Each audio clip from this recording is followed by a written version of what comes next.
Aida Touma-Sliman, thank you so very much for your time on this busy month of campaigning.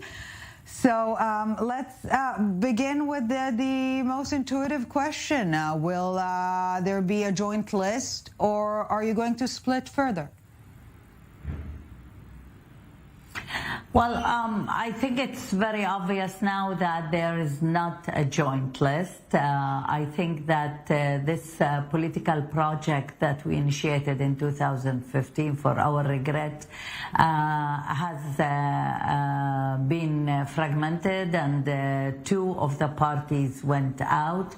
Today we have a coalition of Hadash and Ta'al parties. Balad is running by itself, and of course the Ram also is running by itself. And so now we have three lists. Right. Right. With some of those lists flirting with the electoral threshold, meaning the risk of votes going down the drain. And this brings me to my next question, Ms. Touma-Sliman. In the in the third election, rather, the voter turnout among the Arab population was 55%. Then in the fourth round, it went down to 46%, and now we're talking at around 40%. What are you doing wrong? Well, I think the whole system is doing a lot of things wrong.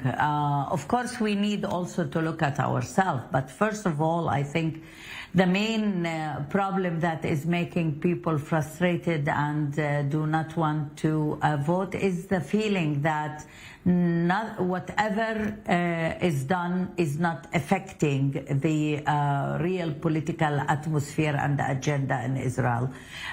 This happened because of lack of confidence that or trust that the political system in general is looking at us and our needs as a population, and not only as a pool of votes that can be used whenever it is needed to decide who is going to rule this country. But let's engage in just a tiny... Yes, please.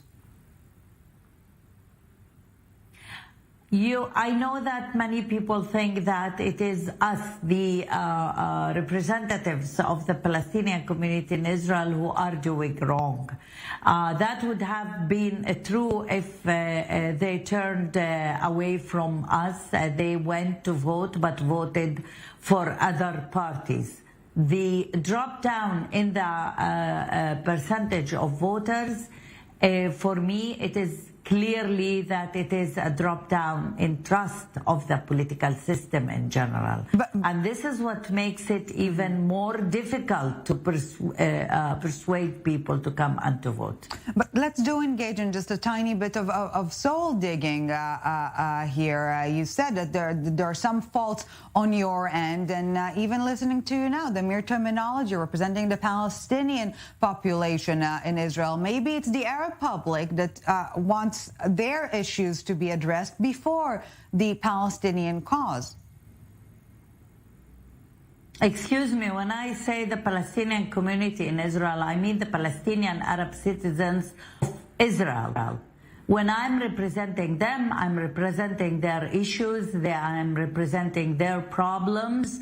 It is not us to be blamed of having these problems. We are fighting against, but the discriminatory policies and the, in my opinion, racist policies that are used against us, against my population, against my voters, is bringing them to feel like whatever they are doing is not going to change that kind of policies. But again, Ms. Touma-Sliman, maybe it's not about what the Arab population is doing, but rather about what the elected representatives are doing or not doing. Obviously, you need to fight in multiple fronts at the same time, but maybe the crime in the Arab sector is more important for the public here than the quote-unquote occupation.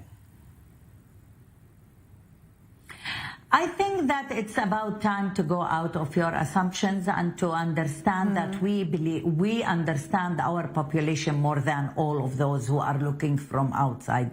And we know exactly what are the needs. Fighting the crimes is on top priority for us. The state wouldn't have started dealing with the issue without all the struggle that we led in the last 7 years. I remember myself talking about the crime spreaded in our society since I got to the Knesset 7 years ago. And the reaction of the decision makers of the government was that this is your traditions and this is your culture.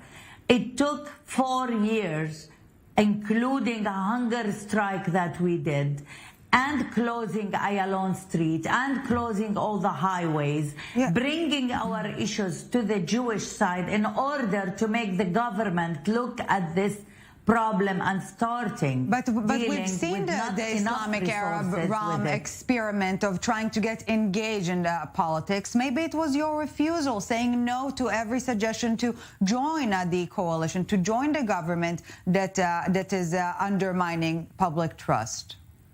First of all, there wasn't any suggestion for us to be included in any government. Let's put it this way. It doesn't mean that we will not be happy to join a government that is respecting our needs and what type of government, looking at the current landscape, will you be recommending Yair Lapid? You insisted on no the previous round. Which previous round? No, you did not recommend Yair Lapid. The last round the last round, as much as I remember, we recommended on Yair Lapid, and he went and had a coalition with Bennett and Shaked, the extra right wing, in the woman that we hear in the last week only threatening the Arab population and the Palestinians. This is the kind of government that Lapid took our recommendation and did. And of course, he wasn't even able to think about the fact to try to negotiate with us to see if we are willing to do it or not. So looking at the current landscape, no, not blame. I think it's about time also, just a minute. I think it's also about time to say that we also, for my regret, recommended on guns. Despite everything, we were willing to do this in order to stop the ultra-right-wing Netanyahu to come back. And what he did, he went and did a coalition with the same Netanyahu. So this time around, who will you be recommending?